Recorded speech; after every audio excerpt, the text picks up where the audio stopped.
Hello बच्चों, चलिए प्रश्न को समझते हैं। परमाणु में नाभिक के परितः परिभ्रमण करता हुआ इलेक्ट्रॉन परमाणु से दूर क्यों भाग नहीं जाता है?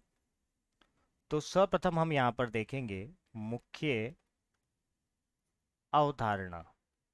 अगर मैं यहाँ पर मुख्य अवधारणा की बात करूँ तो बच्चों यहाँ पर मुख्य अवधारणा, पहली तो मुख्य अवधारणा होगी यहाँ पर अभिकेंद्र बल। अभिकेंद्र बल ऐसा बल जो किसी भी वस्तु पर वृत्तीय पथ पर गति करने के लिए केंद्र की तरफ लगता है। ऐसे बल को हम क्या कहते हैं? अभिकेंद्रीय बल कहते हैं। इसका मान बराबर होता है उस वस्तु के द्रव्यमान के, उसके उसकी चाल के वर्ग के और उस वृत्तीय पथ की त्रिज्या के बराबर होता है। और अगर हम बात करें कि ये तो हो गया हमारा अभिकेंद्रीय बल। अब अगर हम बात करें कि दो आवेशों के मध्य, दो या दो से अधिक आवेशों के मध्य लगने वाला बल, लगने वाला बल स्थिर वैद्युतिकी बल होता है। स्थिर वैद्युत बल कहलाता है। अब ये स्थिर वैद्युतिकी बल किस पर लगता है? जैसे कोई भी चार्ज, कोई भी यहाँ पर आवेश है, जैसे मान लेते हैं ये नाभिक का आवेश है और ये यहाँ पर इलेक्ट्रॉन का आवेश है, तो इनके मध्य क्या करेगा? एक बल कार्य करेगा। उस बल को हम क्या कहेंगे? अभी उस बल को हम क्या कहेंगे? स्थिर वैद्युतिकी बल कहेंगे। स्थिर वैद्युतिकी बल कहेंगे। अगर हम इसको देखें तो अगर इसको मैं Q1 और इसको Q2 ले लूं तो उसका मान जो होता है वो K Q1 Q2 बटे R का वर्ग होता है। अब हम बात करते हैं हमारे हल की। तो चलिए हल करते हैं। हल। तो अब हमें क्या दिया हुआ है? हमें दिया हुआ है कि एक परमाणु है और ये परमाणु में एक हमें नाभिक दिया हुआ है। इस नाभिक के चारों ओर एक ऋण आवेशित इलेक्ट्रॉन चक्कर लगा रहा है। चलिए हल की बात करते हैं। तो देखिए, अब अगर हम हल की बात करें यहाँ पर तो हमें क्या दिया हुआ है कि नाभिक के चारों ओर एक ऋण आवेशित चार्ज, जिसको हम इलेक्ट्रॉन कहते हैं, वो क्या कर रहा है? चक्कर लगा रहा है। अगर ये चक्कर लगा रहा है तो अगर हम यहाँ पर इस पर लगने वाले बलों की बात करें तो अब हम यहाँ पर इस पर लगने वाले बलों की बात करते हैं। तो न्यूटन के गति के नियमों से हम बात करते हैं। न्यूटन के गति के नियमों से।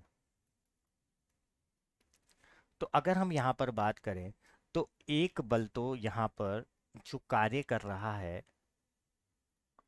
वो यहाँ पर कर रहा है इस ऋण आवेशित चार्ज, इस ऋण आवेशित आवेश की वजह से केंद्र की तरफ, केंद्र की तरफ अगर हम देखें तो यहाँ पर अभिकेंद्रीय बल कार्य करेगा और इसका जो वेग है वो, इसकी जो चाल है वो नियत बनी हुई है।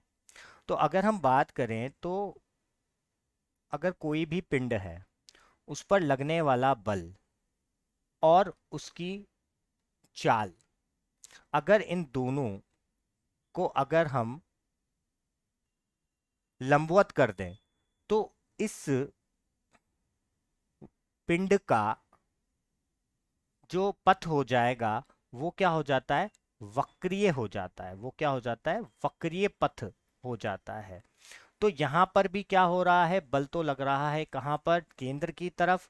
और यहाँ पर वेग क्या है इसके? हमेशा क्या है? लंबवत है। तो ये क्या कर रहा है? एक वृत्तीय पथ को, पथ पर चल रहा है। अब अगर हम यहाँ पर इस अभिकेंद्रीय बल की बात करें तो ये जो अभिकेंद्र बल है, ये यहाँ पर अभिकेंद्र जो बल है वो यहाँ पर कौन प्रदान कर रहा है? वो प्रदान कर रहा है स्थिर वैद्युत बल। स्थिर वैद्युत बल क्या होता है? दो आवेशों के मध्य लगने वाला बल। तो इन दोनों आवेशों के मध्य जो लगने वाला बल है वो कौन सा बल है? स्थिर वैद्युतिकी बल है। जिस बल की वजह से यहाँ पर क्या लग रहा है? अभिकेंद्रीय बल। यही बल इसको अभिकेंद्रीय बल क्या कर रहा है? प्रदान कर रहा है।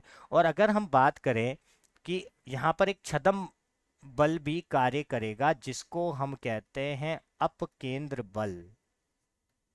एक ये कौन सा बल होता है? एक छदम बल होता है।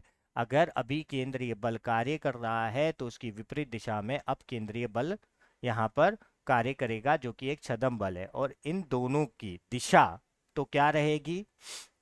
दिशा विपरीत रहेगी, मगर परिमाण यहाँ पर क्या रहेगा? बराबर रहेगा। इसी वजह से ये इस वृत्तीय पथ को छोड़कर नहीं जा रहा है। तो यहाँ पर जो स्थिर विद्युत बल है वो बराबर होगा किसके? अप केंद्र बल के। और ये दोनों बराबर होंगे, इसी वजह से ये यहाँ पर क्या नहीं कर पा रहा है? इस वृत्तीय पथ को छोड़कर नहीं जा रहा है। तो इन दोनों के सूत्र भी बराबर होंगे, इनके परिमाण बराबर होंगे, पर दिशा क्या होगी?